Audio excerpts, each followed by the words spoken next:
ശ്രീ മഹാദേവൻ തൻ്റെ ശ്രീ പുള്ളൂർ കുടം കൊണ്ട് ഓമന ഉണ്ണീടേ നാവൂര് പാടുന്നേൻ. ഓമന ഉണ്ണീടേ നാവൂര് പാടുന്നേൻ. അമ്മയ്ക്ക് മുത്താണ്, അച്ഛന് പൊന്നാണ്. മുത്തശ്ശി അമ്മയ്ക്കോ കണ്ണിന് കണ്ണാണ്. നാവേറൊഴിയേണം, നാൾദോഷം തീരേണം. നാഗശാപങ്ങളും ഒക്കെയൊഴിയണം. ശ്രീ മഹാദേവൻ തൻ്റെ ശ്രീ പുള്ളൂർ കുടം കൊണ്ട് ഓമന ഉണ്ണീടേ നാവൂര് പാടുന്നേൻ. ഓമന ഉണ്ണീടേ നാവൂര് പാടുന്നേൻ. നാവൂര് പാടുന്നേൻ. നാവൂര് പാടുന്നേൻ. നാവൂര് പാടണ കേട്ടിട്ടുണ്ടോ കുട്ടികൾ ആരെങ്കിലും? കേട്ടിട്ടുണ്ടോ? കേട്ടിട്ടില്ല? കുറച്ച് പേര് ആരെങ്കിലും കേട്ടിട്ടില്ല? ഇത് നാഗങ്ങളുടെ മുൻപിൽ അമ്പലത്തിലൊക്കെ പാടുന്ന നാവൂറ് പാട്ടാണ്. ഇത് ഞാൻ ഇവിടെ പാടാൻ കാരണം എന്താണെന്നറിയോ? ഇന്ന് എന്തിനാ വന്നിരിക്കണേ? KLF-നാ വന്നിരിക്കണേ. എന്താ സെഷൻ? സ്റ്റോറി ടെല്ലിംഗ് ആണ്. ആരുടെയാണ്? ആരുടെ കഥയാണ് വായിക്കാൻ പോണേ?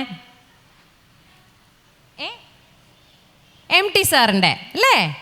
MT വാസുദേവൻ നായർ എന്ന ശ്രീ MT വാസുദേവൻ നായരുടെ MT സാറിൻ്റെ കഥ വായിക്കണ കേൾക്കാനല്ലേ വന്നിരിക്കണേ? അപ്പോൾ MT സാറിനും ഈ പാടിയ നാവൂറ് പാട്ടിനും തമ്മിലൊരു ബന്ധമുണ്ട്. അത് ഞാൻ വഴിയെ പറയാം. അപ്പോൾ MT സാർ ആരായിരുന്നു നമുക്ക് ആദ്യം ഒന്ന് ജസ്റ്റ് പറയാം അല്ലേ? കഥ കേൾക്കണേക്കാൾ മുന്നേ അറിയോ? ആരെങ്കിലും കേട്ടിട്ടുണ്ടോ? വായിച്ചിട്ടുണ്ടോ? ഇല്ല, കുഴപ്പമില്ല. MT സാറ് ഒരു കഥാകൃത്തായിരുന്നു, നോവലിസ്റ്റായിരുന്നു. പിന്നെ MT സാറിന് സിനിമയായിട്ട് എന്തെങ്കിലും ബന്ധമുണ്ടോ? എന്തെങ്കിലും സിനിമയിൽ അഭിനയിക്കേ പാട്ട് പാടേ എന്തെങ്കിലും ചെയ്തിട്ടുണ്ടോ? അറിയോ? സിനിമയായിട്ട് എന്തെങ്കിലും ബന്ധമുണ്ടോ? ഉണ്ട്. എന്തായിരുന്നു? തിരക്കഥാകൃത്തായിരുന്നു, സംവിധായകനായിരുന്നു. ഇതിനൊക്കെ ഉപരിയായി അദ്ദേഹം ഒരു പത്രത്തിൻ്റെ പത്രാധിപരായിരുന്നു. പത്രത്തിൻ്റെ എല്ലാ കാര്യങ്ങളുടെയും ചുമതല നിർവഹിച്ചിരുന്ന പത്രാധിപരായിരുന്നു MT സാറ്. അങ്ങനെ പല പല മേഖലകളിൽ കൈവച്ചിരുന്ന പല പല മേഖലകളിൽ കൈവച്ച് പൊന്നാക്കിയ ഒരു അദ്ദേഹമായിരുന്നു MT സാറ്. MT സാറ് പൊന്നാനിക്കാരനാണ്. പക്ഷേ ഏറ്റവും കൂടുതൽ കാലം എവിടെയാണ് ചെലവഴിച്ചതെന്നറിയോ? എവിടെയായിരിക്കും? കോഴിക്കോട്. അടിപൊളി. അപ്പോൾ കോഴിക്കോട്ടുകാരൻ തന്നെയാണ് അദ്ദേഹം. ജനിച്ചു അവിടെ എന്നുള്ളൂ. ഇവിടെയാണ് അദ്ദേഹത്തിൻ്റെ കർമ്മമണ്ഡലം. കോഴിക്കോടായിരുന്നു ഒരുപാട് കാലം. അപ്പോൾ MT സാറിനെ പറ്റി പറയുകയാണെങ്കിൽ കൂടുതൽ ഞാൻ പറയില്ല. എന്നാലും നിങ്ങൾ ആരെങ്കിലും മലയാളം വായിച്ചു തുടങ്ങുന്നവരുണ്ടോ? മലയാളം പുസ്തകങ്ങൾ വായിക്കുന്നവരുണ്ട്. MT സാറിനെ വായിച്ചിട്ടുണ്ടോ? ഇല്ല, കുഴപ്പമില്ല. പക്ഷേ കുറച്ചും കൂടി വലിയ എന്താ പറയുക രചനകളൊക്കെ വായിച്ചു തുടങ്ങുന്ന സമയത്ത്, കഥയും നോവലൊക്കെ വായിച്ചു തുടങ്ങുന്ന സമയത്ത് നമ്മുടെ മനസ്സിലേക്ക്, നമ്മുടെ മുന്നിലേക്ക് ആദ്യം എത്തണ പുസ്തകം MT സാറിൻ്റെ ആയിരിക്കും. ഞാനൊക്കെ അങ്ങനെയായിരുന്നു. ഞാൻ കുഞ്ഞിലെ കുറച്ചൊക്കെ വായിച്ചിരുന്നു. അപ്പോൾ ഞാൻ ആദ്യമായിട്ട് സീരിയസ് ആയിട്ട് വായിച്ചു തുടങ്ങിയ പുസ്തകം MT സാറിൻ്റെ ആയിരുന്നു. നാലുകെട്ട്, കാലം ഒക്കെയാണ് അന്ന് വായിച്ചിരുന്നത്. MT സാറ് ചെറുതായിരുന്നപ്പോൾ നിങ്ങൾ എന്തൊക്കെ മാഗസിൻസാണ് വായിക്കണേ? അതായത് ബാലരമ അങ്ങനെ എന്തെങ്കിലും വായിക്കാറുണ്ടോ? ലുട്ടാപ്പി. ഓക്കെ, ലുട്ടാപ്പി വായിക്കാറുണ്ട് ബാലരമയിലെ. പിന്നെ കളിക്കുടുക്കയൊക്കെ ചെറുപ്പത്തിൽ വായിച്ചിട്ടുണ്ടാവും ഇല്ലേ? Magic pot, Kalikkudukka. അപ്പോൾ MT സാറ് ചെറുതായിരുന്നപ്പോൾ ഇങ്ങനത്തെ ബാലപംക്തികളൊന്നും അധികം മാഗസിൻസ് ഒന്നും വന്നിരുന്നില്ല. അപ്പോൾ അദ്ദേഹം മാതൃഭൂമിയിൽ കയറിയപ്പോൾ ബാലപംക്തിക്ക് വേണ്ടി കുറേ ഹാർഡ് വർക്ക് ചെയ്തിരുന്നു, കുറേ എഫേർട്ട് ഇട്ടിരുന്നു. വേറൊരു പേരിൽ, മറ്റൊരു പേരിൽ കുറേ കഥകളും ഒക്കെ എഴുതി പ്രസിദ്ധീകരിച്ചിരുന്നു. അപ്പോൾ അതുപോലെ ഇങ്ങനെ ഒരുപാട് കുട്ടികൾക്ക് വേണ്ടി എഴുതണം, കുട്ടികൾക്കൊരു ബാലസാഹിത്യ ശാഖ വളർന്നു വരണം എന്നൊക്കെ ഒരുപാട് ആഗ്രഹിച്ച ഒരു വ്യക്തിത്വമായിരുന്നു എം ടി സാറ്. അപ്പോൾ നമ്മൾ ഇന്ന് വായിക്കാൻ പോണത്, അദ്ദേഹത്തിൻ്റെ സിനിമകളെ പറ്റി പറയാം, നമുക്ക് ലാസ്റ്റ് പറയാം. നമ്മൾ ഇന്ന് വായിക്കാൻ പോണത് അദ്ദേഹത്തിന് മെയിനായിട്ടുള്ള 3 കുട്ടികൾക്കുള്ള ബാലസാഹിത്യ കൃതികളാണ് ഉള്ളത്. മാണിക്യക്കല്ല്, പിന്നെ ആർക്കെങ്കിലും അറിയോ? ദയ എന്ന പെൺകുട്ടി, തന്ത്രക്കാരി, ഇങ്ങനെ 3 സമാഹാരങ്ങളാണ് ഉള്ളത്. അപ്പം അതിൽ നിന്ന് മാണിക്യക്കല്ലാണ് ഇന്ന് വായിക്കാൻ പോണേ. ആരെങ്കിലും ബുക്ക് കണ്ടുണ്ടോ? ബുക്ക് കണ്ടിട്ടില്ല? ഇതാണ് പുസ്തകം. എപ്പോഴെങ്കിലും മലയാളം വായിച്ച് തുടങ്ങണ സമയത്ത് നിങ്ങൾക്കൊക്കെ വായിക്കാനുള്ള പ്രായമായി. അപ്പോൾ ഇത് വാങ്ങി വായിക്കണം. ഞാൻ ജസ്റ്റ് കുറച്ചേ വായിച്ച് പറഞ്ഞു തരുള്ളൂ. ഓക്കെ, റെഡിയാണോ കഥ കേൾക്കാൻ? കുട്ടികൾ മാത്രമല്ല കേട്ടോ, ബാക്കി എല്ലാവരെയും ഞാൻ മനസ്സുകൊണ്ട് നമസ്കരിക്കുന്നു. എല്ലാവരും എത്തിച്ചേർന്ന് നന്ദി. Thanks to KLF. അപ്പോൾ നമുക്ക് തുടങ്ങാം അല്ലേ? മാണിക്യക്കല്ല്, രചന MT വാസുദേവൻ നായർ. ഇത് 2 സുഹൃത്തുക്കളുടെ കഥയാണ്. ഒരു രാജകുമാരനും ഒരു മന്ത്രികുമാരനും. അങ്ങനെ 2 പേരാണ് ഈ കഥയിലെ മെയിൻ കഥാപാത്രങ്ങൾ. വായിച്ചു തുടങ്ങല്ലേ? എൻ്റെ ഒപ്പം ഇൻട്രാക്ട് ചെയ്യണം. ഞാൻ ചോദിക്കണതിനൊക്കെ ഉത്തരം പറയണം. ഓക്കെ? കൊട്ടാരത്തിൻ്റെ പരിസരം വിട്ട് ആദ്യമായി യാത്ര ചെയ്യുകയാണ്. പുറത്തെ ലോകത്തെ സംബന്ധിച്ച് ജയചന്ദ്രന് വലിയ വിവരമൊന്നുമില്ല. രാജ്യം കാണാനുള്ള ആഗ്രഹം അച്ഛനെ അറിയിച്ചപ്പോൾ അദ്ദേഹം ഒട്ടും തന്നെ തടസ്സപ്പെടുത്തിയില്ല. തൻ്റെ കാലശേഷം രാജ്യം ഭരിക്കേണ്ട ആളാണല്ലോ ജയചന്ദ്രൻ. ആരാണപ്പോൾ ജയചന്ദ്രൻ? രാജകുമാരൻ അല്ലേ? രാജാവിൻ്റെ മകൻ രാജകുമാരനാണ് ജയചന്ദ്രൻ.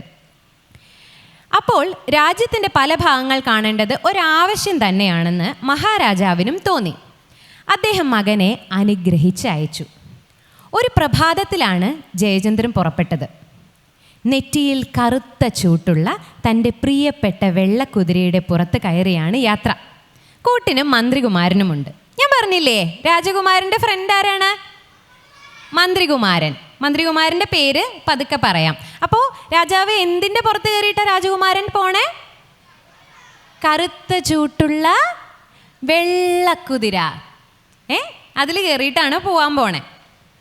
ഒരു പ്രഭാതത്തിലാണ് ജയചന്ദ്രൻ പുറപ്പെട്ടത്. ഓക്കെ, ധീരനും സാഹസിയുമാണ് രാജകുമാരൻ. ധീരൻ എന്ന് പറഞ്ഞാൽ എന്താ? എന്ത് കാര്യം ചെയ്യാനും ഭയങ്കര എന്താ പറയുക, ധൈര്യശാലിയാണ്. അങ്ങനെ ഒരു സാഹസികൻ എന്ന് പറഞ്ഞാൽ എന്താ? അഡ്വെഞ്ചറസ് ആണ്. എന്ത് കാര്യം ചെയ്യാനും നേരിട്ട് ഒരുമ്പെട്ട് ഇറങ്ങുന്ന സ്വഭാവക്കാരനാണ് രാജകുമാരൻ. കുട്ടിക്കാലം മുതൽക്ക് ആയുധശാലയുടെ മുറ്റത്താണ് വളർന്നതെന്ന് പറയാം. അടക്കമില്ലാത്ത പടക്കുതിരകളെയും ഭംഗിയുള്ള ആയുധങ്ങളിലുമാണ് താല്പര്യം മുഴുവൻ. അങ്ങനെ വളരെ പാവായിട്ട് നിൽക്കണ കുതിരകളൊന്നും രാജകുമാരന് ഇത് ഇൻട്രസ്റ്റിംഗ് അല്ല എന്ന് പറഞ്ഞിട്ട് അടക്കമില്ലാത്ത മെരുക്കിയെടുക്കാൻ പാടുള്ള പടക്കുതിരകളെയും പിന്നെന്താ ഭംഗിയുള്ള ആയുധങ്ങളെയൊക്കെയാണ് രാജകുമാരന് ഏറ്റവും ഇഷ്ടം. ജയചന്ദ്രനും മന്ത്രിയുടെ മകനായ സത്യനും ഏറ്റവും അടുത്ത ചങ്ങാതിമാരാണ്. അപ്പോൾ മന്ത്രികുമാരൻ്റെ പേരെന്താ? സത്യൻ. യെസ്, സത്യൻ. കൊട്ടാരത്തിൽ അവരൊരുമിച്ചാണ് വളർന്നത്. ആദ്യമായി ആയുധമെടുത്തതും ഹരിശ്രീ കുറിച്ചതും ഒരേ ദിവസം തന്നെ. പക്ഷേ സ്വഭാവത്തിൽ അവർ തമ്മിൽ വളരെ വ്യത്യാസമുണ്ട്. രാജകുമാരൻ എങ്ങനത്തെ ആളായിരുന്നു എന്നാ പറഞ്ഞേ? പാവാണോ? അതായത് ഇങ്ങനെ പാവായിട്ട് ഇങ്ങനെ ഒതുങ്ങിയിരിക്കണം അങ്ങനത്തെ ആളാണോ? അല്ല. എങ്ങനത്തെ ആളായിരുന്നു? ധീരനും സാഹസിയും, ഭയങ്കര സാഹസം കാണിക്കുന്ന അഡ്വഞ്ചറസ് ആയിട്ടുള്ള ആള്. പക്ഷെ മന്ത്രികുമാരൻ എങ്ങനെയായിരുന്നു? അദ്ദേഹത്തിന് പൂക്കളെയും പൂമ്പാറ്റകളെയും വള്ളികളെയും ഒക്കെ കണ്ട് ഇങ്ങനെ നടക്കാനും അത് ആസ്വദിക്കാനൊക്കെയാണ് ഇഷ്ടം. അപ്പോൾ ഇപ്പോൾ മനസ്സിലായോ, 2 പേര് തമ്മിൽ ഫ്രണ്ട്സ് ആവാൻ അവരുടെ ഇൻട്രസ്റ്റ് ഒക്കെ ഡിഫറെൻ്റ് ആണെങ്കിലും നമുക്ക് ഫ്രണ്ട്സ് ആവാം അല്ലേ? ഇപ്പോൾ സ്പൈഡർമാനെ ഇഷ്ടമുള്ള 2 പേര് ഫ്രണ്ട്സ് ആവണമെന്ന് നിർബന്ധമുണ്ടോ? ഒരാൾക്ക് സൂപ്പർമാനെയും ഒരാൾക്ക് സ്പൈഡർമാനെ ഇഷ്ടമാവാം അല്ലേ? ലുട്ടാപ്പിയും മായാവിയും ഇഷ്ടമുള്ള 2 പേര് ഫ്രണ്ട്സ് ആവുമോ? അതെ, ഫ്രണ്ട്സ് ആവില്ലേ? അപ്പോൾ അതുപോലെ 2 ഡിഫറെൻ്റ് ആയിട്ടുള്ള ക്യാരക്ടർ ആണെങ്കിലും ഫ്രണ്ട്സ് ആവും അല്ലേ? അതുപോലെയാണ് രാജകുമാരനും മന്ത്രികുമാരനും.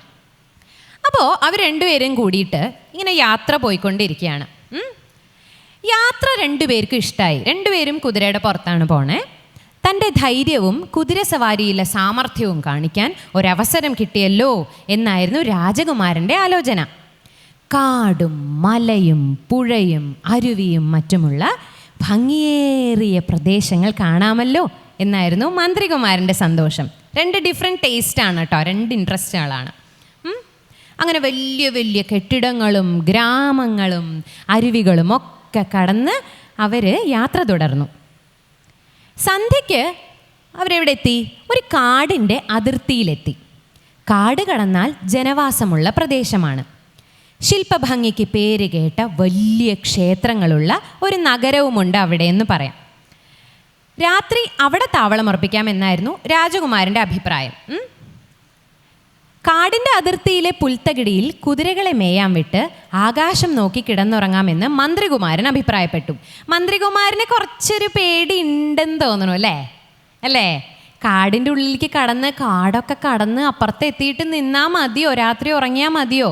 അതിനു മുമ്പ് നമുക്ക് ബോർഡറിൽ തന്നെ അങ്ങോട്ട് കിടന്നാലോ എന്നായിരുന്നു മന്ത്രികുമാരന്. പക്ഷെ രാജകുമാരൻ എന്താണ്, ഭയങ്കര അഡ്വഞ്ചറസ് ആണല്ലേ. നമുക്ക് കാട് കടന്ന് അപ്പുറത്ത് കടന്നിട്ട് അവിടെ പോയിട്ട് ഉറങ്ങാം എന്ന് പറഞ്ഞു. കാട്ടിന് നടുവിലൂടെയുള്ള വഴി അപകടം പിടിച്ചതാണ്. ഒറ്റയടിപ്പാതയായതുകൊണ്ട് ഒരാൾക്ക് പിമ്പേ മറ്റൊരാളായി വേണം സഞ്ചരിക്കാൻ. ഇരുവശവും പടർന്നു പന്തലിച്ച് നിൽക്കുന്ന കൂറ്റൻ മരങ്ങൾ, താഴെ ഭൂമി തെല്ലും കാണാതെ മൂടിക്കിടക്കുന്ന മുൾപടർപ്പുകൾ. പകൽ പോലും വൃക്ഷങ്ങളുടെ ഇലപ്പടർപ്പുകളിലൂടെ സൂര്യരശ്മിക്ക് താഴത്തേക്ക് ഇറങ്ങി വരാൻ വയ്യ. മന്ത്രികുമാരന് പരിഭ്രമമുണ്ടായിരുന്നു. മന്ത്രികുമാരൻ ഒന്ന് പേടിച്ചു. ഈ കാട്ടിൻ്റെ ഉള്ളിൽ കൂടെ എൻ്റെ ദൈവമേ, ഈ രാത്രി എങ്ങനെ കടന്നു പോവും? പേടിക്കാതിരിക്കൂ, നാം രണ്ടുപേരില്ലേ, കയ്യിൽ വാളുമില്ലേ? ജയചന്ദ്രൻ ആശ്വസിപ്പിക്കാൻ വേണ്ടി ഇടയ്ക്കിടെ പിറകോട്ട് തിരിഞ്ഞ് പറഞ്ഞിരുന്നു. രാജകുമാരൻ ഭയങ്കര ധൈര്യവാനായതുകൊണ്ട് ഇടയ്ക്കിടയ്ക്ക് മന്ത്രികുമാരനെ ഒന്ന് ആശ്വസിപ്പിക്കും. ആ ഒറ്റയടിപ്പാത ചെന്നെത്തിയത് ഒരു തുറന്ന സ്ഥലത്താണ്. അപ്പോഴേക്കും ഇരുട്ട് കറുത്ത കരിമ്പടം ചുറ്റും വിരിച്ചു കഴിഞ്ഞിരുന്നു. കരിമ്പടം എന്ന് പറഞ്ഞാൽ എന്താ? കറുത്ത കമ്പിളി പുതപ്പ് പോലെ ഇരുട്ട് ഇങ്ങനെ പടർന്ന് പിടിച്ച് ചുറ്റും കിടക്കുന്നുണ്ടായിരുന്നു. അതിൻ്റെ അർത്ഥം അർദ്ധരാത്രിയായി. ഇപ്പം എവിടെ എത്തി കഥ? രണ്ടുപേരും കൂടി പോവാണ് അല്ലേ, കാടിൻ്റെ ഉള്ളിൽ കൂടെ. ഇടതൂർന്ന കാടിൻ്റെ നടുവിലുള്ള ഒരൊഴിഞ്ഞ പുൽപ്പരപ്പാണത്. ഒരു വശത്ത് തെളിഞ്ഞ വെള്ളമുള്ള ഒരു പൊയ്കയുണ്ട്. മുമ്പോട്ട് പോകാനുള്ള വഴി എവിടെയും കാണുന്നില്ല. ഇരുട്ടും കാടിൻ്റെ ഭയാനകതയും കുതിരകളെയും പരിഭ്രമിപ്പിച്ചിരുന്നു. രാജകുമാരൻ കുതിരപ്പുറത്തു നിന്ന് താഴത്തിറങ്ങി. കുഴപ്പമായി, ഇവിടെ പെട്ടു എന്നാണ് തോന്നുന്നത്. എന്തായി? ആകെ ഇരുട്ട് കാരണം ഇവർക്ക് അങ്ങോട്ടും ഇങ്ങോട്ടും ഒന്നും പോവാൻ വയ്യ. നേരെ ഇങ്ങനെ സ്റ്റക്കായി നിൽക്കുകയാണ് കാടിൻ്റെ ഉള്ളിൽ. രാജകുമാരൻ്റെ വാക്കുകൾ കേട്ടപ്പോൾ സത്യൻ ഒന്ന് ചിരിക്കുക മാത്രം ചെയ്തു. അപ്പോഴും ഞാൻ പറഞ്ഞില്ലേ, മന്ത്രികുമാരൻ അപ്പോഴേ പറഞ്ഞതല്ലേ രാത്രി കാട്ടിലേക്ക് കയറണ്ടാന്ന് അല്ലേ? അപ്പം രാജകുമാരനാണ് പറഞ്ഞത് നമുക്ക് ഇപ്പം തന്നെ പോവാമെന്ന് അല്ലേ? അങ്ങനെ അവർ രണ്ടുപേരും രാത്രി ഇവിടെ കഴിക്കാമെന്ന് തീരുമാനിക്കുക തന്നെ. വേറെ ഇനിയിപ്പോൾ വഴിയൊന്നുമില്ലല്ലോ. രാത്രിയിൽ പെട്ടു. ഇരുണ്ട വനാന്തരങ്ങളിൽ നിന്ന് ഗർജനങ്ങൾ കേൾക്കാമായിരുന്നു. എന്തൊക്കെ മൃഗങ്ങളാ കാട്ടിലുണ്ടാവുക? കാട്ടാന, കരടി, പുലി. കാട്ടാന, കരടി, പുലി, ചെന്നായ്, കാട്ടുപോത്ത്, കരിമ്പുലിയുണ്ട്. ഇത്രയും പല പല ഘോരമായിട്ടുള്ള കാടാണ്. വലിയ വന്യജീവികളും ഒക്കെ ഉള്ളതാണ്. ഈ മന്ത്രികുമാരനും രാജകുമാരനും 2 കുതിരകളും മാത്രമല്ലേ ഉള്ളൂ. അവർക്ക് പേടിയാവില്ലേ? അവരാകെ പേടിച്ച് ഈ ഗർജന, അവരുടെയൊക്കെ ശബ്ദം കേട്ട്, വന്യമൃഗങ്ങളുടെയൊക്കെ ശബ്ദം കേട്ട് ഭയങ്കര പേടിച്ചിരിക്കുകയാണ് കേട്ടോ. എന്തു ചെയ്യും? രാത്രി എങ്ങനെ കഴിക്കും? അവർക്ക് ആകെ ടെൻഷനായി. ഇനി ഒന്നും ചെയ്യാൻ പറ്റില്ല. ആ പുൽപ്പരപ്പിൻ്റെ ഒരു വശത്തായി ഒറ്റപ്പെട്ട് നിൽക്കുന്ന ഒരു മരമുണ്ട്. അപ്പോൾ അവരൊരു പദ്ധതി തയ്യാറാക്കി. അവിടെ ഒരു മരമുണ്ട്.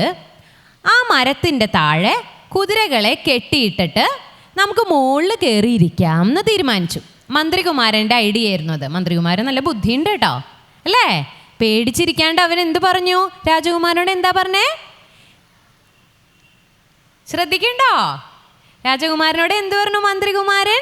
നമുക്ക് പൊയ്കയുടെ അടുത്തുള്ള ഒരു വലിയ കാടിൻ്റെ ഒരു അറ്റത്തുള്ള ഒരു വലിയ മരത്തിൽ കയറി അതിൻ്റെ മുകളിലിരുന്ന് കഴിച്ചു കൂട്ടാം. അപ്പം മൃഗങ്ങൾ വന്നാൽ കുഴപ്പമില്ലല്ലോ, നമ്മളെ ഒന്നും ചെയ്യില്ലല്ലോ. അങ്ങനെ പറഞ്ഞിട്ട് അവരവിടെ നിൽക്കാമെന്ന് വിചാരിച്ചു. താഴെ കുതിരകളെ കെട്ടിയിട്ടു. പുൽപ്പരപ്പിൻ്റെ മറുവശത്തെ പൊയ്കയിൽ പോയി കുതിരകൾക്ക് വെള്ളം കൊടുത്തു. കുതിരകൾക്ക് ദാഹിക്കില്ലേ നടന്നു വന്നാ? അപ്പോൾ അവർക്ക് വെള്ളം കൊടുത്തു. അവരും ദാഹം തീർത്തു. തിരിച്ചു വന്ന് നിലത്തുയർന്ന് കാണുന്ന ഒരു വേരിൽ കുതിരകളെ കെട്ടിയിട്ടു. അവർ മരത്തിൻ്റെ മുകളിൽ കയറി ഓരോ കവിളയിലായി സ്ഥലം പിടിച്ചു. കവിള എന്ന് പറഞ്ഞാൽ എന്താ? ഓരോരോ ശാഖകളിൽ കയറി സ്ഥലം പിടിച്ചു. പക്ഷേ രാജകുമാരന് പെട്ടെന്ന് ഉറങ്ങിപ്പോവോന്ന് പേടിയായി. പക്ഷെ കുറച്ച് കഴിഞ്ഞിട്ടും എന്താണ്, രാജകുമാരന് ഉറക്കം വരണില്ല. കാട്ടിൻ്റെ നടുക്ക് എന്താ ചെയ്യുക? രാത്രി ഈ മൃഗങ്ങളുടെ ശബ്ദമൊക്കെ കേട്ട് ഉറങ്ങാൻ പറ്റുമോ? ഇല്ല. ഇങ്ങനെ ആനയുടെ ശബ്ദം, കുതിരയുടെയും സിംഹത്തിൻ്റെയും കടുവയുടെയൊക്കെ ശബ്ദം കേട്ടിട്ട് രാത്രി ഉറങ്ങാൻ പറ്റുമോ? ഇല്ല. അപ്പോൾ അവർ മുകളിൽ കയറി ഇരിക്കുക എന്നല്ലാണ്ട് ഉറക്കം വരണില്ല. അപ്പോൾ മന്ത്രികുമാരൻ ഒരു വഴി പറഞ്ഞു കൊടുത്തു. രാത്രി ഉറങ്ങിപ്പോയാൽ തന്നെ വീണു പോവില്ലേ താഴേക്ക്? മരത്തിൽ പിടിച്ചിങ്ങനെ ഇരുന്നാൽ ഉറങ്ങിപ്പോയി വീണു പോയാലോ? അപ്പം മന്ത്രികുമാരൻ എന്ത് വിചാരിച്ചു? ഉത്തരീയം എന്ന് പറഞ്ഞാൽ ഷോൾ എടുത്തിട്ട് മരം ഇവിടെയാണെങ്കിൽ നമ്മുടെ ശരീരം മരത്തിനോട് കെട്ടിവെക്കുക. നമ്മൾ ചെറുപ്പത്തിൽ കളിക്കുമ്പോൾ ഒക്കെ ചെയ്തിട്ടുണ്ടാവും, നിങ്ങളൊക്കെ ചെയ്യുന്നുണ്ടാവും. മരത്തിൽ കയറി കളിക്കുന്നവരാണെങ്കിൽ കേട്ടോ, മരത്തിനോട് ചേർത്ത് കെട്ടിവെച്ചാൽ സുഖമായിരുന്ന് ഉറങ്ങാം അല്ലേ? താഴേക്ക് വീഴാണ്ടിരിക്കും. അപ്പം അങ്ങനെ എന്താ പറയുക, മരത്തിനോട് കെട്ടിവെച്ചിട്ട് ഉറങ്ങാം എന്ന് വിചാരിച്ചു. പക്ഷേ രാജകുമാരന് ഇപ്പോഴും ഉറക്കമേ വരണില്ല. അങ്ങനെ ഇരുട്ടിലേക്ക് തുറിച്ചു നോക്കിക്കൊണ്ട് രാജകുമാരൻ ഇരിക്കുകയാണ്. അങ്ങനെ നോക്കിയിരിക്കുമ്പോൾ രാജകുമാരൻ്റെ കണ്ണുകൾ അത്ഭുതം കൊണ്ട് വിടർന്നുപോയി. ദൂരെ ഒരു നക്ഷത്രം ഉദിച്ചു പൊങ്ങുന്നത് പോലെ ഒരു പ്രകാശം. അതെന്തായിരിക്കും? രാത്രിയിൽ ആകാശത്ത് നക്ഷത്രം ഉണ്ടാവും, പക്ഷേ നക്ഷത്രം താഴെ ഇറങ്ങി വരുമോ? ഇല്ല. അപ്പം ഇത് എന്തായിരിക്കും ആ നക്ഷത്രം? ഇങ്ങനെ ഭയങ്കര കണ്ണഞ്ചിപ്പിക്കുന്ന പ്രകാശമാണ് കേട്ടോ. ഇരുട്ടത്ത് നല്ലൊരു പ്രകാശം വന്നാൽ നമ്മുടെ ഇരുട്ടത്ത് ഒരു ട്യൂബ് ലൈറ്റ് ഇട്ടാൽ പോലെ നമ്മുടെ കണ്ണെങ്ങനെയാവും? ഉറങ്ങണേ, ഇങ്ങനെ കണ്ണടച്ചിരിക്കുന്നതിൻ്റെ ഇടയിൽ ട്യൂബ് ലൈറ്റ്, ഇപ്പം കറണ്ടൊക്കെ പോയിട്ട് കറണ്ട് വന്നാൽ എങ്ങനെയാണ് കണ്ണ് കാണിക്കുക? നമ്മൾ ഇങ്ങനെ ആവില്ലേ? അതുപോലെ അപ്പം ഇത്രയും വലിയ പ്രകാശം വന്നാൽ നമ്മുടെ കണ്ണ് ആകെ ചിമ്മിപ്പോവില്ലേ? അപ്പോൾ ഇങ്ങനെ നോക്കി, ഇത് എന്താണ് ഇത്ര വലിയൊരു പ്രകാശം വരണേ? സത്യൻ വിളിച്ചു. രാജകുമാരനായ ജയചന്ദ്രൻ, മന്ത്രികുമാരനായ, ഞാനിപ്പോൾ വന്ന കുട്ടികൾക്ക് വേണ്ടിയിട്ടാണേ ഈ പേരുകളൊക്കെ പറയണേ. രാജകുമാരനായ ജയചന്ദ്രൻ മന്ത്രികുമാരനായ സത്യനോട് ഇരുട്ടത്ത് കാട്ടിൻ്റെ അകത്ത് അകപ്പെട്ട അവർ രണ്ടുപേരും ഇങ്ങനെ മരത്തിൻ്റെ മുകളിൽ ഇരിക്കുന്ന സമയത്ത് രാജകുമാരൻ മന്ത്രികുമാരനോട് പറയാണ്, സത്യൻ ഇത് നോക്കൂ, ഇത് എന്താണ് വരണത് നോക്കൂ എന്ന് പറഞ്ഞു. ഉറക്കം പിടിച്ചു തുടങ്ങിയ സത്യൻ കണ്ണുമിഴിച്ച് ചോദിച്ചു, എന്തേ? ആള് ഉറക്കത്തിലായിരുന്നു. എന്താ കാര്യം? നമ്മളവിടെ ഒരാൾ ഉറക്കത്തിൽ ചോദിച്ചു കഴിഞ്ഞാൽ നമ്മൾ ഞെട്ടില്ലേ? അപ്പം എന്താ ചോദിച്ചു. നോക്കൂ, അത് കണ്ടോ? ഒരു വെളിച്ചം, അത് അധികമാകുന്നു. അല്ല, അത് അടുത്തേക്ക് വരികയാണ്. എന്തോ ഒരു വലിയ പ്രകാശം ഇവരുടെ അടുത്തേക്ക് വരികയാണ് കേട്ടോ. സത്യനും അത്ഭുതത്തോടെ അത് കണ്ടു. കണ്ണഞ്ചിക്കുന്ന ഒരു പ്രകാശം കാട്ടിൽ പരക്കുന്നു. ഭൂമിയിലായതുകൊണ്ട് അത് നക്ഷത്രമാണോ? നക്ഷത്രമല്ല. ആ പ്രകാശം സഞ്ചരിച്ച് അടുത്തേക്ക് വരികയാണ്.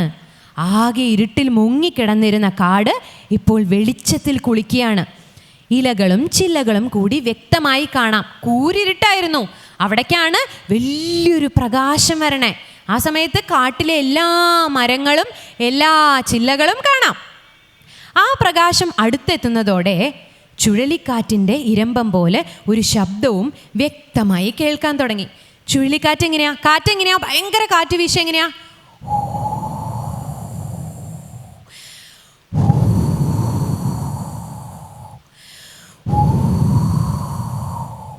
അങ്ങനെ ചുഴലിക്കാറ്റിൻ്റെ ശബ്ദത്തോടെ ഒരു പ്രകാശം ഇവരുടെ അടുത്തേക്ക് ഇരച്ചിരച്ചിരച്ച് വരികയാണ്. പക്ഷെ കാറ്റിന് എന്തുണ്ടാവും? കാറ്റ് വരുമ്പോൾ എന്താ ഉണ്ടാവുക? ചില്ലകളും ഇലകളും പൂക്കളൊക്കെ എന്തുണ്ടാവും? ഇങ്ങനെ ആടും അല്ലേ? പക്ഷെ ഇത് ശബ്ദം മാത്രമേ ഉള്ളൂ. അതെന്തായിരിക്കും അപ്പം? അത് കാറ്റാണെങ്കിൽ എല്ലാം പറന്നു പോയില്ലേ? ഇവരും ഇങ്ങനെ കാറ്റത്ത് ഇങ്ങനെ ആടി ഒലയില്ലേ? പക്ഷെ അതുണ്ടായില്ല, ശബ്ദം മാത്രമേ ഉള്ളൂ. എന്താണിത്? എന്താണിത്? രാജകുമാരൻ പരിഭ്രമത്തോടെ ചോദിച്ചു. ക്ഷമിക്കൂ, നോക്കാം എന്ന് പറഞ്ഞു സത്യൻ. ആ പ്രകാശം പുൽപ്പരപ്പിലേക്ക് പ്രവേശിച്ചു. ചുഴലിക്കാറ്റിൻ്റെ ഇരമ്പം ഇപ്പോൾ ഉച്ചത്തിൽ ചെവിട്ടിൽ മുഴങ്ങുന്നു. കാറ്റല്ല, ഒരില പോലും അനങ്ങുന്നില്ല. അപ്പം മന്ത്രികുമാരൻ പറഞ്ഞു, അതൊരു പാമ്പാണ്. പാമ്പോ? പാമ്പിന് വെളിച്ചമോ? പാമ്പ്, നിങ്ങൾ കാണുന്ന പാമ്പിന് വെളിച്ചമുണ്ടോ? ഇല്ലല്ലോ. ഈ വരുന്ന പാമ്പിന് വെളിച്ചമുണ്ട്. രാജകുമാരൻ വിശ്വാസം വരാതെ സൂക്ഷിച്ച് നോക്കി. പുൽപ്പരപ്പിൻ്റെ അറ്റത്ത് നിന്ന് അവർ ഇരിക്കുന്ന വശത്തേക്ക് ഒരു സർപ്പം വരുന്നു. സർപ്പം എങ്ങനെയാ? എല്ലാവരും കാണിക്കോ? എങ്ങനെയാ സർപ്പം?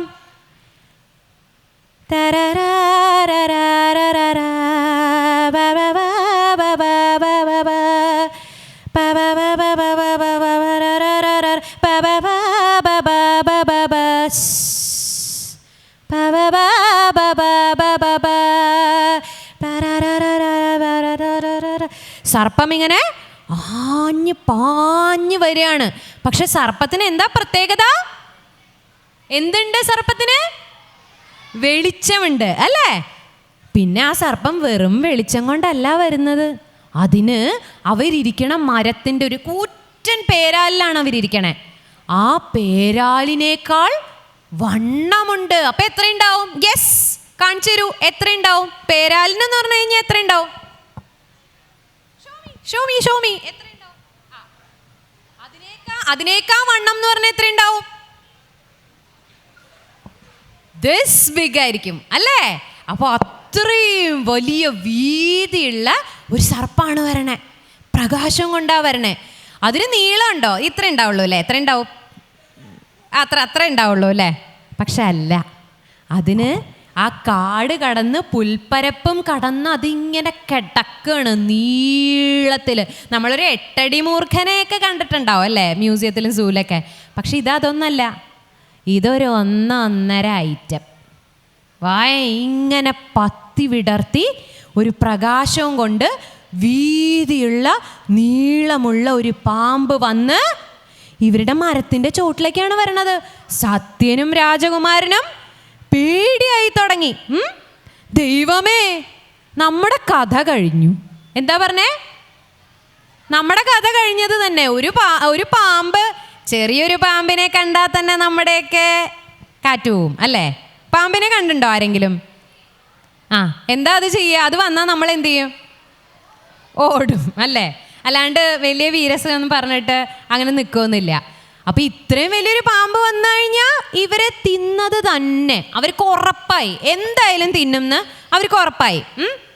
രാജകുമാരൻ നെഞ്ചത്ത് കൈവച്ച് പിറുപിറുത്തു. അപ്പോഴും നമ്മുടെ ഫ്രണ്ട്സൊക്കെ എന്തിനാ നമ്മൾക്ക് എന്തിനാണ് നമ്മുടെ ഫ്രണ്ട്സ്? ഹെൽപ്പ് ചെയ്യാൻ. നമുക്ക് എന്തെങ്കിലും ഒരു ബുദ്ധിമുട്ട് വന്നാൽ സഹായിക്കും അല്ലേ? അപ്പോൾ നമ്മളിപ്പോൾ ഇങ്ങനെ ഒരു പേടിച്ചൊരു സിറ്റുവേഷനിൽ നിൽക്കുകയാണെങ്കിൽ നമ്മുടെ ഒരു ഫ്രണ്ട് വന്ന്, ചില ഫ്രണ്ട്സ് കുറച്ചിങ്ങനെ നമ്മളെ തോട്ടിയിടാനൊക്കെ വരും അല്ലേ? അങ്ങനത്തെ ഒരു ഫ്രണ്ട് നിങ്ങൾക്കില്ലേ? ഇല്ലേ? തോട്ടിയിടുന്ന ഫ്രണ്ട് ആരാണെന്ന് കൈപോക്കൂ. അവിടെയൊക്കെ ഉണ്ട്. ഒരു എന്തെങ്കിലും പേടിച്ച് നിൽക്കുകയാണെങ്കിൽ നിനക്ക് അത് തന്നെ വന്നു നീ കുറച്ചും കൂടി പേടിച്ചാൽ നല്ല ഭംഗിയുണ്ടാവും കാണാൻ എന്നൊക്കെ പറയും അല്ലേ? അപ്പോൾ അങ്ങനത്തെ ഫ്രണ്ട്സും ഉണ്ട്. പക്ഷെ അവരൊക്കെ വെറുതെ പറയണതാ, നല്ല കുട്ടികളാ അല്ലേ? അപ്പോൾ അങ്ങനത്തെ ഫ്രണ്ട്സും ഉണ്ട്. പക്ഷെ ഇവിടുത്തെ സത്യൻ മന്ത്രികുമാരൻ എന്താണ്, ഇത് കുറച്ച് ഡിഫിക്കൽട്ട് സിറ്റുവേഷനുമാണ്. മന്ത്രികുമാരൻ പറഞ്ഞു, പേടിക്കാണ്ടിരിക്കൂ, നമുക്ക് വഴിയുണ്ടാക്കാം. അങ്ങനെ പറഞ്ഞു. എന്താണ് വെളിച്ചം? അവർക്ക് വീണ്ടും സംശയമായി. അവർക്കില്ല, രാജകുമാരന് മാത്രമേ സംശയമുള്ളൂ. മന്ത്രികുമാരൻ കുറച്ച് വൈസാണ് അല്ലേ? എന്താ തോന്നിയത് നിങ്ങൾക്ക് മന്ത്രികുമാരനെ പറ്റി? രാജകുമാരനാണോ മന്ത്രികുമാരനാണോ ബുദ്ധി? മന്ത്രികുമാരനാ അല്ലേ? ശ്രദ്ധിക്കുന്നുണ്ട്. അപ്പോൾ രാജകുമാരനെ പേടിച്ചാലും മന്ത്രികുമാരന് എന്തോ കാര്യം മനസ്സിലായിട്ടുണ്ട്. അപ്പോൾ നിങ്ങൾക്ക് പറയാൻ പറ്റുമോ എന്തായിരിക്കും പാമ്പിൻ്റെ പത്തിയിലെ ആ വെളിച്ചം? അതെന്തായിരിക്കും? എന്തായിരിക്കും ആ വെളിച്ചം? ഉറക്കെ പറയണം. Diamond. Okay okay okay okay okay, മനസ്സിലായി. എനിക്ക് ക്ലിയർ ആവുണ്ടായിരുന്നില്ല. Close enough. മലയാളത്തിൽ പറയണം, നിങ്ങൾക്ക് പറയാൻ പറ്റും. ക്ലൂ തരാം. നാഗമാണിക്യം. പക്ഷേ അതിനെ ഒന്ന് കുറച്ചും കൂടി ഭംഗിയിൽ പറയാൻ പറ്റുമോ? നല്ലോണം ആലോചിച്ചാൽ കിട്ടും. നിങ്ങൾ എന്തിനാ ഇവിടെ വന്നിരിക്കണേ? മാണിക്യക്കല്ല്. യെസ്, അതാണ്. ആരാ പറഞ്ഞേ? അടിപൊളി.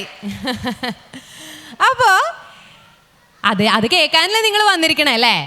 അപ്പോൾ എന്തായിരിക്കും അത്? നാഗത്തിൻ്റെ മുകളിൽ മാണിക്യക്കല്ല്. അതൊരു മാണിക്യക്കല്ലാണ്. അപ്പം മന്ത്രികുമാരൻ മന്ത്രികുമാരൻ ഒരു രക്ഷയില്ലല്ലോ, ഭയങ്കര ബുദ്ധിമാൻ തന്നെ. മന്ത്രികുമാരൻ പറഞ്ഞു അതൊരു മാണിക്യക്കല്ലാണ് എന്ന് പറഞ്ഞു. ആ ഭയങ്കര സർപ്പത്തിൻ്റെ ശിരസിൽ ഒരു നക്ഷത്രത്തേക്കാൾ പ്രഭയോടെ എന്തോ ഒന്ന് ജ്വലിക്കുന്നുണ്ട്. ഒന്ന് ആലോചിച്ച് നോക്കൂ, നക്ഷത്രം തന്നെ വെട്ടിത്തിളങ്ങും അല്ലേ? അതിനേക്കാ പ്രഭയോടെ ഒരു ജ്വലിക്കുന്ന സാധനമാണ് എന്ത്? മാണിക്യക്കല്ല്. അതാണ് മാണിക്യക്കല്ല്. പാമ്പ് ഇഴഞ്ഞിഴഞ്ഞെത്തിയത് അവരിയ്ക്കുന്ന മരത്തിൻ്റെ ചുവട്ടിലേക്കാണ്. രാജകുമാരനും മന്ത്രികുമാരനും നെഞ്ചിൽ കൈവച്ച് പ്രാർത്ഥിക്കുകയാണ്. മന്ത്രികുമാരന് ബുദ്ധിയുണ്ട്, കാര്യമൊക്കെ മനസ്സിലായി, സത്യം തന്നെ. പക്ഷെ അടുത്തേക്ക് വന്നപ്പോൾ മുട്ടൊന്ന് കൂട്ടിയിടിച്ചു. അവരിങ്ങനെ പേടിച്ചിരിക്കുകയാണ്. അപ്പം എന്താണ് അവരുടെ പ്രാർത്ഥന? അതവരെ കാണല്ലേ എൻ്റെ ദൈവമേ. പാമ്പ് ഇഴഞ്ഞിഴഞ്ഞാ വരണല്ലേ? മുകളിലേക്ക് നോക്കി എന്തുണ്ടാവും? ഇവരെ കാണും. ഇവർ മരത്തിൻ്റെ മുകളിൽ ഇരിക്കുകയല്ലേ, ഇവരെ കാണും. ചുഴലിക്കാറ്റിൻ്റെ ഇരമ്പൽ പോലെ കേട്ടത് പാമ്പിൻ്റെ ചീറ്റലായിരുന്നു. കുതിരകൾ ഭയപ്പെട്ട് നിലവിളിച്ചു. പാമ്പ് മരത്തിൻ്റെ ചുവട്ടിലെത്തിക്കഴിഞ്ഞിരുന്നു.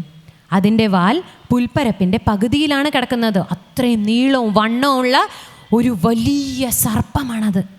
ഉഗ്രമായ ഒരു ചീറ്റലോടെ. എങ്ങനെയാ ചീറ്റ പാമ്പ്? കേട്ടിട്ടുണ്ടോ? ഞാൻ ചെറുപ്പത്തിൽ ഒരു പ്രാവശ്യം കേട്ടിട്ടുണ്ട്. ഇത്രേ സാധാരണ പാമ്പിനുണ്ടാവുള്ളൂ.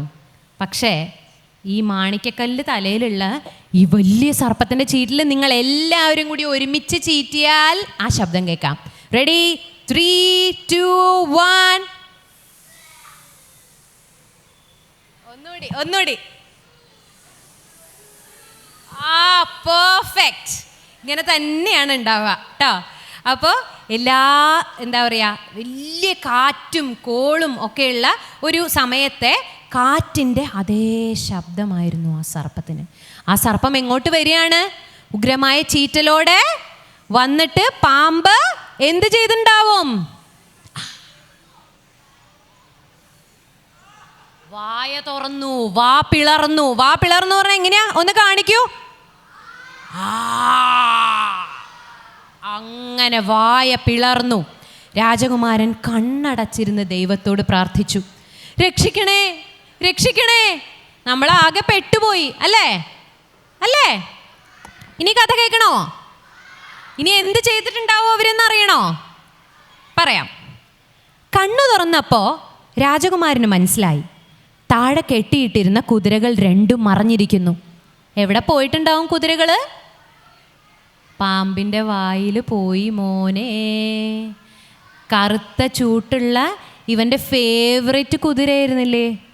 ആരുടെ ഫേവറേറ്റ് കുതിരയായിരുന്നു അത്? രാജകുമാരൻ്റെ അല്ലേ? രാജകുമാരൻ്റെ ഫേവറേറ്റ് കുതിരയും മറ്റേ കുതിര മന്ത്രികുമാരൻ്റെ കുതിരയും പാമ്പിൻ്റെ വായുടെ അകത്ത് പോയി. അടുത്തത് ആരെ വായിക്കകത്താക്കാൻ പോണേ? അവരെ ഉള്ളിലേക്ക് ആക്കോ? എന്താ നിങ്ങൾക്ക് തോന്നണേ? അയ്യോ, ഭീകരന്മാരാണല്ലേ. അവരെ വായിക്കകത്താക്കുമെന്ന് നോക്കാം.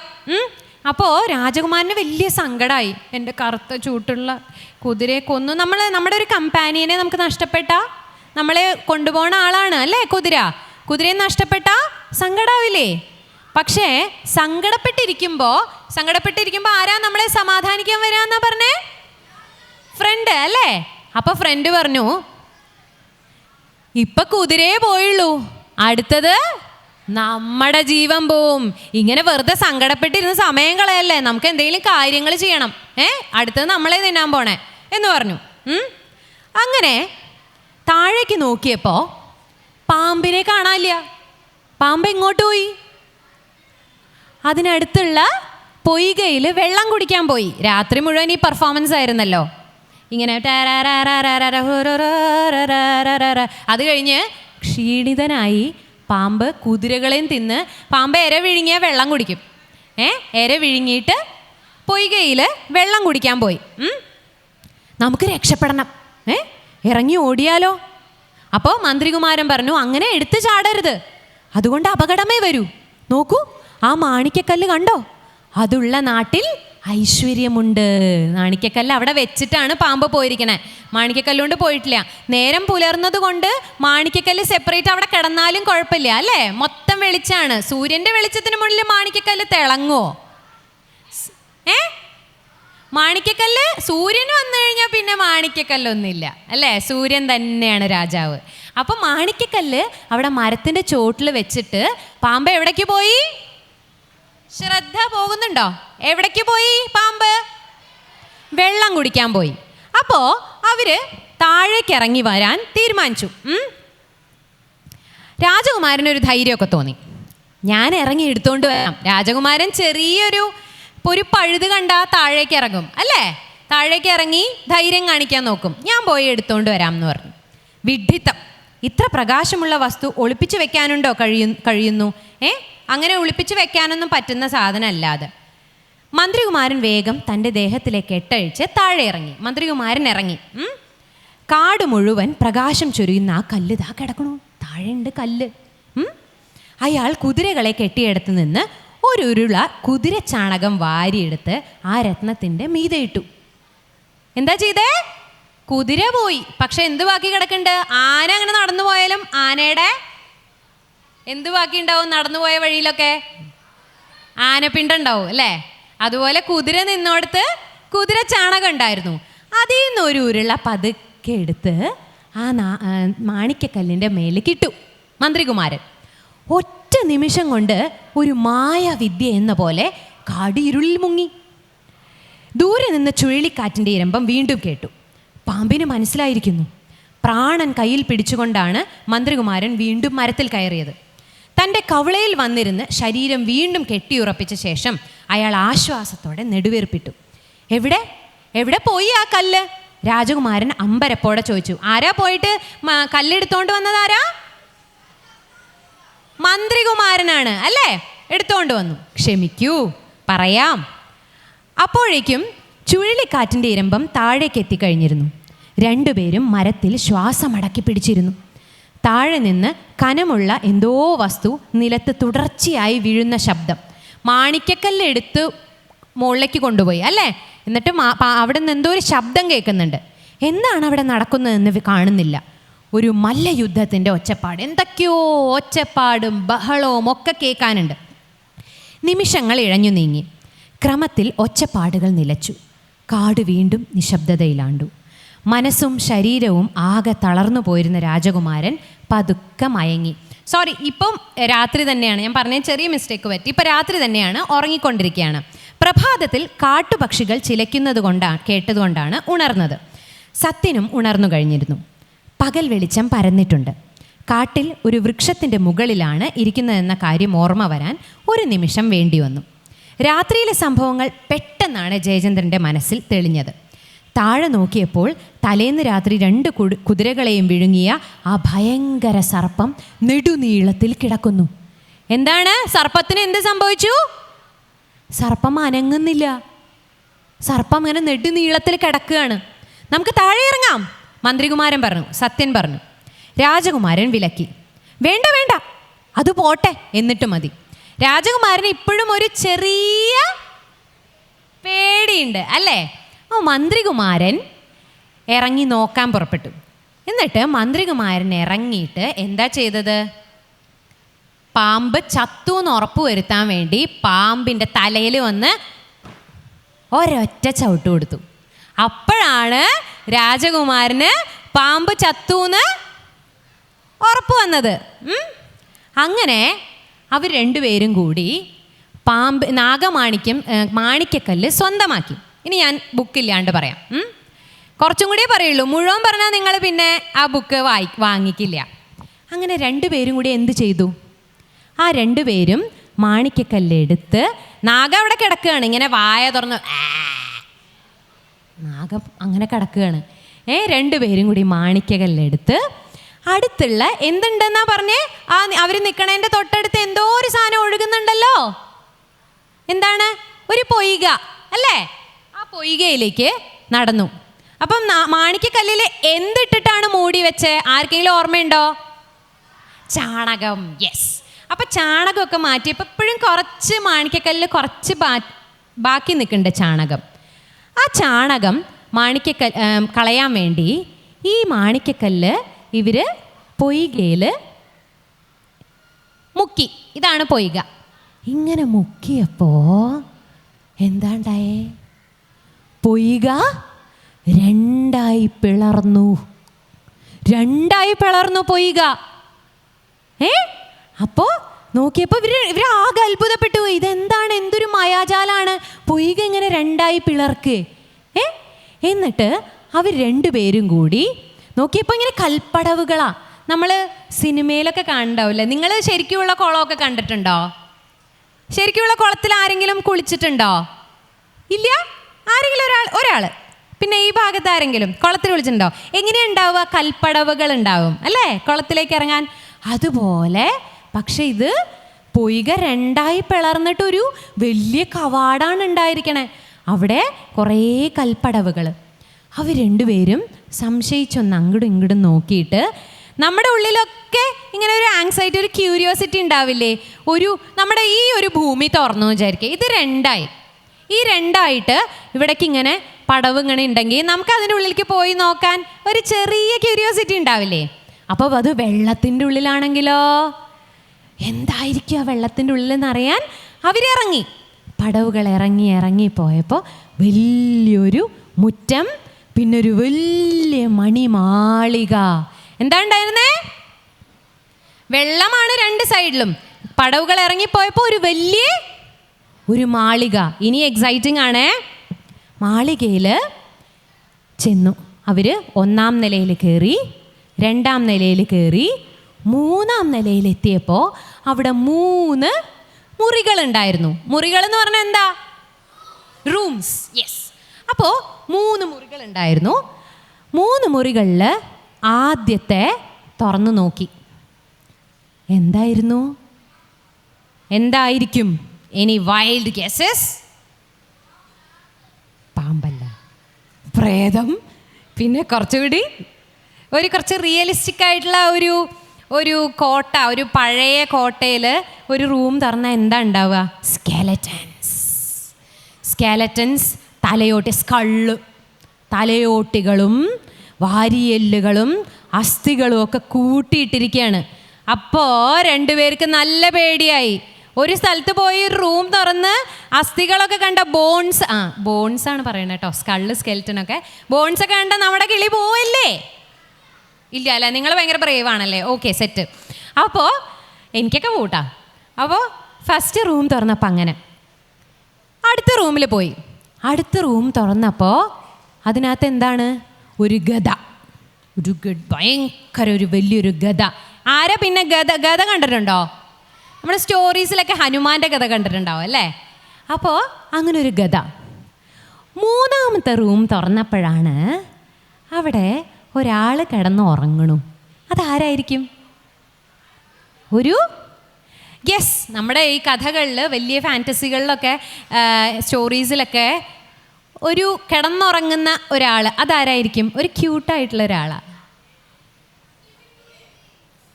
ക്യൂട്ടായിട്ടുള്ള ഒരാളാ, ഒരു രാജകുമാരി. പറഞ്ഞിരുന്നോ? ആണോ? Very good, clap. അപ്പോൾ ഒരു ക്യൂട്ടായിട്ടുള്ള ഒരു രാജകുമാരി അവിടെ കിടന്നുറങ്ങാണ്. അപ്പോൾ അവർക്ക് അത്ഭുതമായി. ഒരു റൂമിൽ ഇതുമായി ഒരു ബന്ധമില്ലാത്ത ഒരു കൂട്ടം എല്ലിൻ കഷ്ണങ്ങളും സ്കെലട്ടൻസ് ഒക്കെ. രണ്ടാമത്തെ റൂമിൽ ഒരു ഗദ. മൂന്നാമത്തെ റൂമിൽ ഒരു രാജകുമാരി സുഖമായി ഉറങ്ങുകയാണ് അല്ലേ? അപ്പോൾ ഇവർക്ക് രണ്ടുപേർക്കും എങ്ങനെയെങ്കിലും ഇതിൻ്റെ ഉള്ളിൽ കിടക്കണം. എങ്ങനെയായിരിക്കും ഈ രാജകുമാരി ഇവിടെ എത്തിയത്? അറിയോ? കിഡ്നാപ്പ് ചെയ്ത് കൊണ്ടുവന്നതായിരിക്കും. അത് നമുക്ക് ഗസ് ചെയ്യാം. അപ്പോൾ കിഡ്നാപ്പ് ചെയ്ത് കൊണ്ടുവന്നതാണെന്ന് അതെ മോൻ തന്നെ പറഞ്ഞു. അപ്പോൾ കിഡ്നാപ്പ് ചെയ്ത് കൊണ്ടുവന്നതാണെന്ന് ഇവർക്ക് മനസ്സിലായി. എന്നുവെച്ചാൽ ഗസ് ചെയ്തു. അപ്പോൾ ഈ വാതിലിൻ്റെ മോൾ ഭാഗത്തൊരു കിളിവാതിലുണ്ടായിരുന്നു, ചെറിയ വാതിൽ. അപ്പം സത്യൻ എന്ത് ചെയ്തു? സത്യൻ രാജകുമാരനെ എന്തു പറഞ്ഞോ അതിന് അപ്പുറം ഇല്ലേ. രാജകുമാരൻ ഈ രാജകുമാരുടെ അടുത്തേക്ക് പോകണമെന്ന് പറഞ്ഞാൽ സത്യൻ മന്ത്രികുമാരൻ അതിനുള്ള സ്റ്റെപ്സ് ചെയ്തിരിക്കും. മന്ത്രികുമാരൻ ഇതിന് മുകളിൽ കയറി, വാതിലിൻ്റെ മുകളിൽ കയറി കിളിവാതിലിലൂടെ അപ്പുറത്തേക്ക് മുറിക്കുള്ളിലേക്ക് കടന്ന് മുറിയുടെ വാതിൽ പതുക്കെ തുറന്ന് രാജകുമാരനെ ഉള്ളിലേക്ക് കയറ്റി വിട്ടു. അപ്പോൾ ഒരു ശബ്ദം, അപായം അപായം അപായം അപായം. എന്താ പറയണേ? അപായം അപായം. അതെന്താണ്? ഒരു തത്തമ്മയായിരുന്നു. ഒരു തത്തമ്മ ഈ വാതിലിൻ്റെ സൈഡിലെയും ചുമരിൻ്റെ മുകളിൽ ഇരുന്നിട്ട് ഇവർ രണ്ടുപേരും അകത്തേക്ക് വന്നപ്പോൾ അപായം അപായം അപായം. എങ്ങനെ തത്തമ്മയുടെ ശബ്ദം? അപായം അപായം അപായം, അങ്ങനെയാണല്ലേ? അപ്പോൾ അപായം അപായം എന്ന് പറഞ്ഞുകൊണ്ടിരിക്കാം. അപ്പോൾ രാജകുമാരി, ഇത് 1 മണിക്കൂറിൽ തീരുന്നു തോന്നണല്ലോ എനിക്ക്. അപ്പോൾ രാജകുമാരി ഞെട്ടി ഉണർന്നു. ഈ ശബ്ദം കേട്ടാൽ ഞെട്ടി ഉണർന്നു. അപ്പോൾ രണ്ടുപേരും കൂടി അകത്തേക്ക് കയറി. അപ്പോൾ രാജകുമാരി പറഞ്ഞു, നിങ്ങൾ ആരാന്ന് പറഞ്ഞ് പേടിച്ചു. രാജകുമാരി പേടിച്ചു. രാജകുമാരി, നമ്മളൊരു സ്ഥലത്ത് കിഡ്നാപ്ഡ് ആയ ആരെ കണ്ടാലും നമ്മൾ രക്ഷിക്കാൻ വന്നതാണോ ശിക്ഷിക്കാൻ വന്നതാണോ നോക്കില്ല അല്ലേ? നമുക്ക് പേടിയാവില്ലേ കണ്ടാ? രാജകുമാരി പേടിച്ചു. നിങ്ങൾ ആരാണ് ചോദിച്ചു. പറഞ്ഞു, മിണ്ടല്ലേ, ഞങ്ങൾ നിന്നെ രക്ഷിക്കാൻ വന്നവരാണ് എന്ന് പറഞ്ഞു. അപ്പോൾ ആ രാജകുമാരി പറഞ്ഞു, ദേ അവിടെ ഒരു തത്തയുണ്ട്. തത്ത, നിങ്ങൾ വന്നതറിഞ്ഞു കഴിഞ്ഞാൽ ഇവിടെ ഒരു രാക്ഷസനുണ്ട്. ആ രാക്ഷസനാണ് എന്നെ ഇങ്ങോട്ട് കൊണ്ടുവന്നത്. നിങ്ങളുണ്ട് എന്ന് അറിഞ്ഞു കഴിഞ്ഞാൽ രാക്ഷസൻ നമ്മളെ കൊല്ലും, അത് തീർച്ചയാണ്. ഈ തത്ത ഓൾറെഡി രാക്ഷസന് ഇത് കമ്മ്യൂണിക്കേഷൻ കൊടുത്തിട്ടുണ്ടാവും അല്ലേ? അന്ന് CCTV ഒന്നും ഇല്ല. ഇപ്പം CCTV ഉണ്ട്. നിങ്ങളുടെ ക്ലാസ്സിലൊക്കെ ഇല്ലേ? ഇല്ല? വീട്ടിലുണ്ടോ കള്ളം കിടന്നാ നോക്കാൻ? അതുപോലെ അന്ന് CCTV ഇല്ലാത്ത കാല.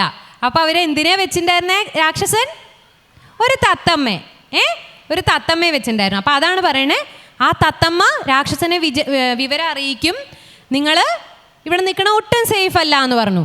അപ്പോൾ രാജകുമാരൻ എന്ത് ചെയ്തു? വാളെടുത്തിട്ട് ഒരൊറ്റേറ്. എന്തിനു മേലേക്ക്?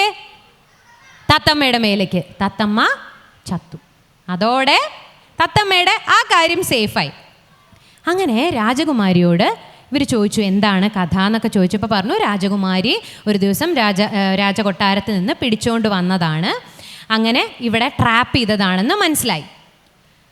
അപ്പോൾ ആ സമയത്ത് പക്ഷേ ഈ രാക്ഷസൻ ഇവരെ ഉപദ്രവിക്കണമെന്നില്ല. രാജകുമാരി ജസ്റ്റ് കീപ്പ് ചെയ്യണേ ഉള്ളൂ. കറക്റ്റ് സമയത്ത് ഭക്ഷണം കൊണ്ടുവരും, വെള്ളം കൊടുക്കും, എല്ലാം ചെയ്യും. കറക്റ്റ് സമയത്ത് ആയപ്പോൾ രാക്ഷസൻ്റെ ശബ്ദം കേട്ടു. ഇങ്ങനെയൊക്കെ കാർക്കിച്ച് ഒരു ഭീമാകാരമായ ഒരു രൂപം ഇവരുടെ അടുത്തേക്ക് വന്നു. കയ്യിൽ എന്തുണ്ട്? ഭക്ഷണമുണ്ട് രാജകുമാരിക്കുള്ള. ഭക്ഷണം അവിടെ വെച്ചിട്ട് രാക്ഷസൻ അപ്പുറത്തെ റൂമിൽ പോയി.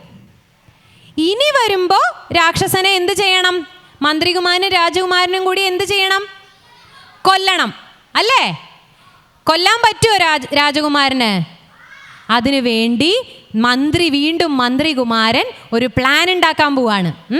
രാജകുമാരനോട് മന്ത്രികുമാരൻ പറഞ്ഞു, രാത്രി കണ്ണു മൂടി കെട്ടി നിൽക്കണം. രാജകുമാരനോട് എന്തിനാ കണ്ണു മൂടി കെട്ടാൻ പറഞ്ഞതെന്നറിയോ? അതെനിക്കും അറിയില്ല, കുറച്ച് കഴിഞ്ഞാലേ പറയാൻ പറ്റുള്ളൂ. അപ്പോൾ മന്ത്രികുമാരൻ രാജകുമാരനോട് പറഞ്ഞു, കണ്ണു മൂടി കെട്ടി നിൽക്കണം. ഇനി രാക്ഷസൻ വരുമ്പോൾ കയ്യിൽ വാളും പിടിച്ച് രാക്ഷസന്റെ പള്ളക്ക് ഒരൊറ്റ കുത്ത്, അല്ലേ? പക്ഷെ കണ്ണു മൂടിക്കെട്ടി എന്തെങ്കിലും കാണുമോ? അപ്പൊ എന്താ മന്ത്രികുമാരൻ എന്താ അങ്ങനെ പറഞ്ഞിട്ടുണ്ടാവുക? രാജാവ് നമ്മൾ കണ്ണു മൂടിയിട്ട് രാജകുമാരന് കാണാതിരിക്കാൻ, രാജകുമാരന് കണ്ണു മൂടി കെട്ടിയ രാക്ഷസനെ കാണാൻ പറ്റില്ല. പക്ഷേ അതിനൊരു കാരണമുണ്ട്. എന്തായിരിക്കും? രാക്ഷസൻ വന്ന സമയത്ത്, രാക്ഷസൻ പതുക്കെ വരികയാണ്, അടുത്തത് വരാൻ തുടങ്ങി. രാക്ഷസൻ വന്ന സമയത്ത് രാജകുമാരൻ ഇങ്ങനെ മറവിൽ നിൽക്കുകയാണ്, കണ്ണു മൂടി കെട്ടിയിട്ടുണ്ട്, കയ്യിൽ വാളുണ്ട്. കണ്ണു മൂടി കെട്ടിയിട്ട് എങ്ങനെയാണ് കുത്തുകയെന്ന് രാജകുമാരനൊരു ഡൗട്ടുണ്ട്. ആ സമയത്ത് മന്ത്രികുമാരൻ എന്ത് ചെയ്തു? തോലുകൊണ്ട് പൊതിഞ്ഞു വെച്ചിരിക്കുന്ന ബാഗിൽ നിന്ന് എന്തെടുത്തു? തോലിൻ്റെ ഉള്ളിൽ എന്തായിരുന്നു? മാണിക്യക്കല്ല്. മാണിക്യക്കല്ലിന് ഭയങ്കര പ്രകാശമല്ലേ, അല്ലേ? മാണിക്യക്കല്ല് പുറത്തെടുത്താൽ ഇരുട്ടുള്ള മുറിയിൽ എന്തെങ്കിലും കൃത്യമായിട്ട് കാണാൻ പറ്റുമോ? ഭയങ്കര ബ്രൈറ്റ് ആയിട്ട് ഒരു ലൈറ്റ് ഇട്ടു എന്ന് വിചാരിക്കുക, എന്തെങ്കിലും കാണാൻ പറ്റുമോ? ഇല്ല. പക്ഷേ രാജകുമാരൻ കണ്ണിങ്ങനെ മൂടി കെട്ടിയിരിക്കണമായതുകൊണ്ട് ചെറുതായി വെളിച്ചം വലിയ വെളിച്ചം വന്നാൽ ചെറുതായി കാണാൻ പറ്റും. അങ്ങനെയല്ലേ? ബ്ലാക്ക് തുണിയും കൊണ്ട് കെട്ടിയാൽ വലിയ വെളിച്ചം വന്നാലും നമുക്ക് കുറച്ച് കാണാൻ പറ്റും, അല്ലേ? അപ്പോൾ ഈ തുണിയുടെ പുറത്ത് കൂടെ രാക്ഷസൻ കയറി വരുന്നത് കണ്ടു, കൃത്യമായി കണ്ടു. അപ്പം എന്ത് ചെയ്തു രാജകുമാരൻ? വാളെടുത്ത് ഒറ്റ കുത്ത്. കറക്റ്റായോ കുത്ത്?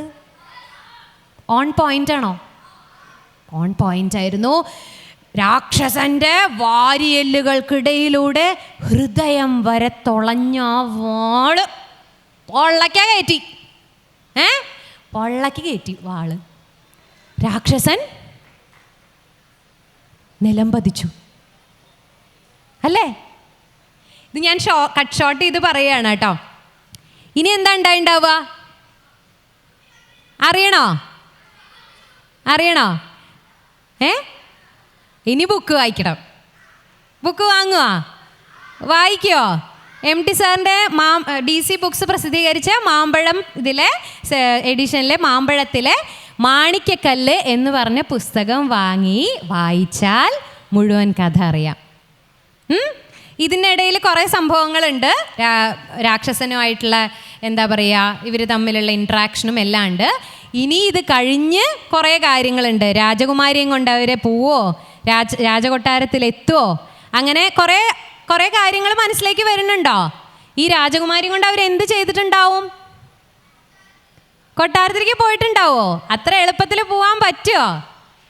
ഇല്ല. അവർ രണ്ടുപേരും കൂടി സുഖമായി ഈ മന്ത്രികുമാരനെ രാജകൊട്ടാരത്തിലേക്ക് പറഞ്ഞു വിടും ആദ്യം.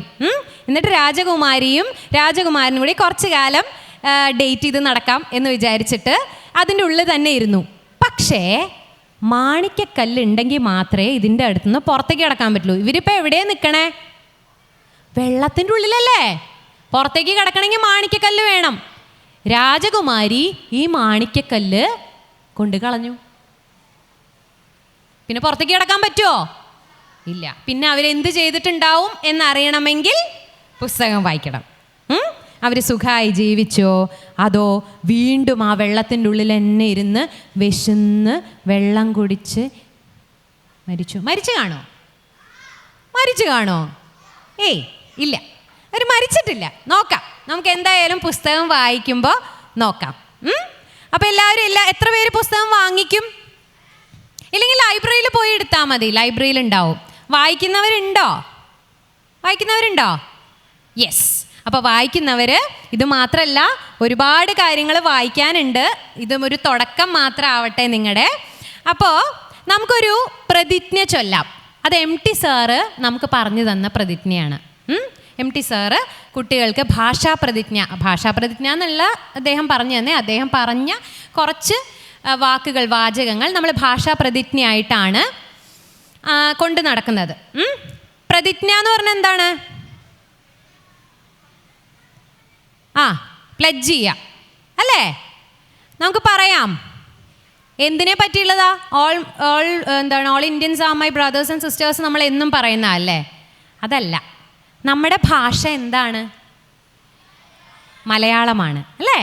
അപ്പം മലയാളത്തെ സ്നേഹിക്കാൻ പഠിപ്പിക്കുന്ന, മലയാളത്തെ സ്നേഹിക്കാൻ പറയുന്ന ഒരു ഭാഷാ പ്രതിജ്ഞയാണ്. ചൊല്ലാൻ റെഡിയാണോ? ഞാൻ ആദ്യം ഒരു പ്രാവശ്യം വായിക്കാം. മലയാളമാണ് എൻ്റെ ഭാഷ.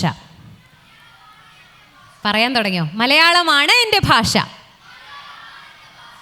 എൻ്റെ ഭാഷ എൻ്റെ വീടാണ്, എൻ്റെ ആകാശമാണ്, ഞാൻ കാണുന്ന നക്ഷത്രമാണ്,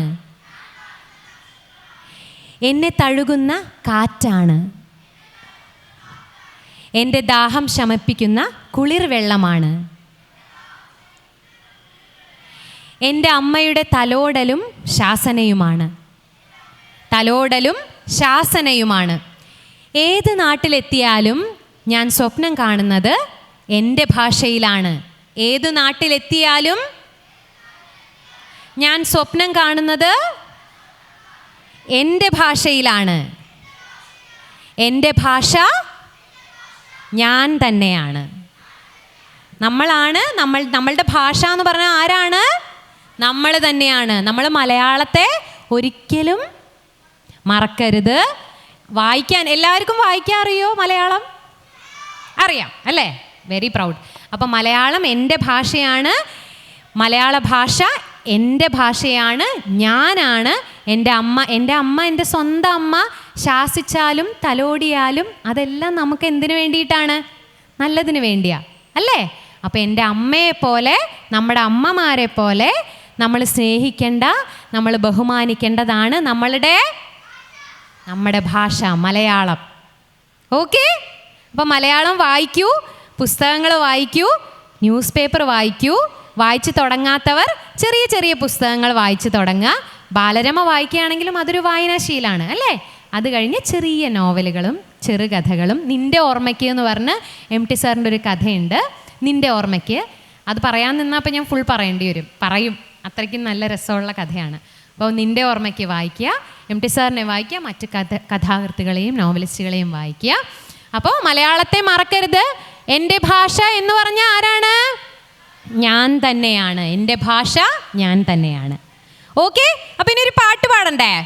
ഒരു പാട്ട് പാടാം. പഴയ പാട്ടാണ്. MT സാർ കുറേ സിനിമകൾ ചെയ്തിട്ടുണ്ടെന്ന് പറഞ്ഞു. നിർമാല്യം ബന്ധനം, കടവ്, പിന്നെ കുറേ തിരക്കഥകൾ എഴുതിയിട്ടുണ്ട്. വൈശാലി, എന്താ പറയുക, നഖക്ഷതങ്ങൾ, അങ്ങനെ ഒരുപാട് വടക്കം വീരഗാഥ, കുറേ കഥകൾ, തിരക്കഥകൾ എഴുതിയിട്ടുണ്ട്. അപ്പോൾ അതിലെ ആരണ്യകം എന്ന് പറഞ്ഞ സിനിമയിലെ പാട്ടാണ്.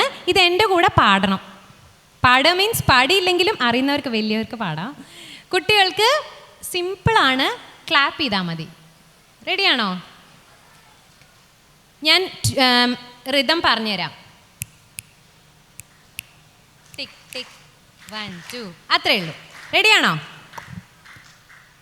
ഒളിച്ചിരിക്കാൻ വള്ളിക്കൂടിലൊന്നൊരുക്കി വച്ചില്ലേ, കളിച്ചിരിക്കാൻ കഥ പറയാൻ കിളിമകൾ വന്നില്ലേ. ഒളിച്ചിരിക്കാൻ വള്ളിക്കൂടിലൊന്നൊരുക്കി വച്ചില്ലേ, കളിച്ചിരിക്കാൻ കഥ പറയാൻ കിളിമകൾ വന്നില്ലേ. ഇനിയും കിളിമകൾ വന്നില്ലേ. കുഹു കുഹു കുഹു കുഹു ഞാനും പാടാം, കുയിലേ കൂടെ വരാം. കുഹു കുഹു ഞാനും പാടാം, കുയിലേ കൂടെ വരാം. കുറുമ്പു കാട്ടി പറന്നുവോ നീ നിന്നോടു കൂട്ടിൽ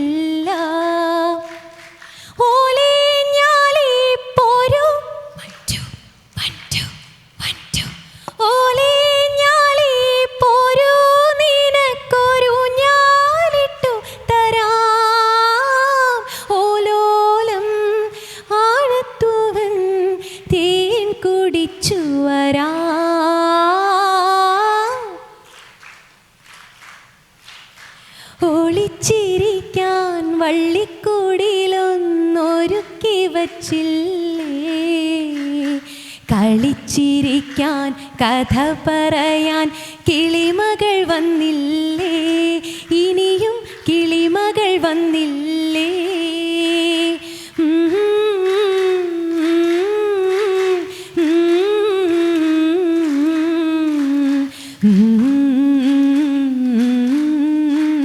കിളിമകൾ വന്നില്ലേ, ഇനിയും കിളിമകൾ വന്നില്ലേ.